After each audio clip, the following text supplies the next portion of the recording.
Bagaimana gejala hipersensitivitas imun?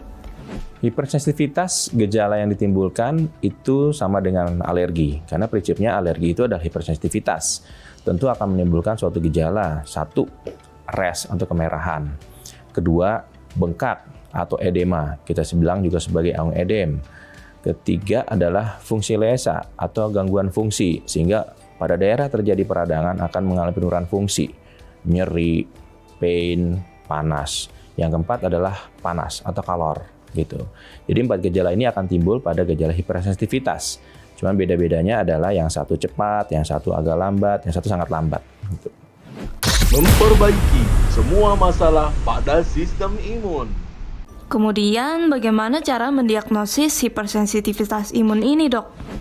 Cara mendiagnosis hipersensitivitas, nomor 1 adalah visual. Jadi teman-teman VDVC bisa melihat bahwa gejala-gejala yang disebutkan sebelumnya, tanda ada peradangan atau alergi pada hipersensitivitas akan timbul. Tuh. Ada juga gejala itu tidak semuanya kelihatan, hanya merah-merah ataupun benjol saja, itu pun sudah termasuk gejala hipersensitivitas. Untuk memastikannya, maka teman-teman harus konsultasi kepada dokter terdekat atau dokter keluarga Anda untuk memastikan bahwa ini suatu alergi atau bukan. Silakan klik keranjang kuningnya. Silakan. Cara mencegah hipersensitivitas imun ini bagaimana ya, Dok? Bagaimana mencegah hipersensitivitas? 1, kita harus tahu kemungkinan alergen apa atau faktor apa yang bisa menyebabkan kita bereaksi terhadap alergen atau benda asing tersebut.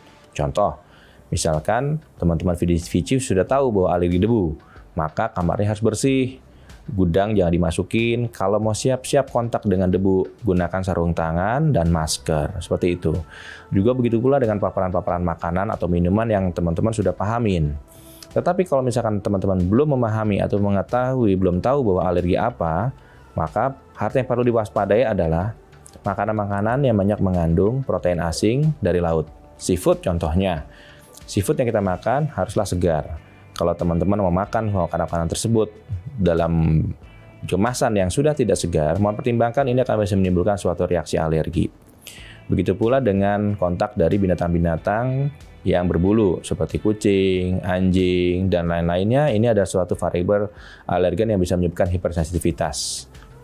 Silakan klik keranjang kuningnya. Bagaimana pengobatan hipersensitivitas? Hipersensitivitas ditimbulkan, seperti yang dijelaskan di awal, adalah suatu reaksi sistem imun kita yang berlebihan. Tujuannya adalah sebetulnya menjaga badan kita untuk lebih sempurna. Reaksi berlebihan ini harus kita redam, bukan kita tekan.